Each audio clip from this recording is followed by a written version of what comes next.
graduating in May. Looking back, I acknowledge how much this institution has been so much a part of me and how much I have been a part of it. The lessons I have learned, the relationships I have fostered, the soil I have turned on this campus is what undeniably makes me UIC.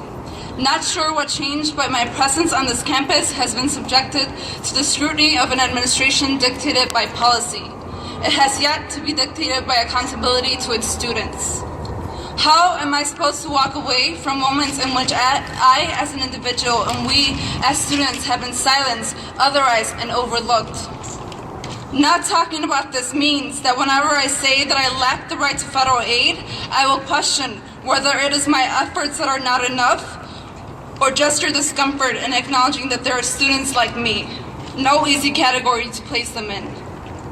I am a student, undocumented, unafraid, unapologetic. I too am UIC. Hasta que te encontré, buscaba y buscaba.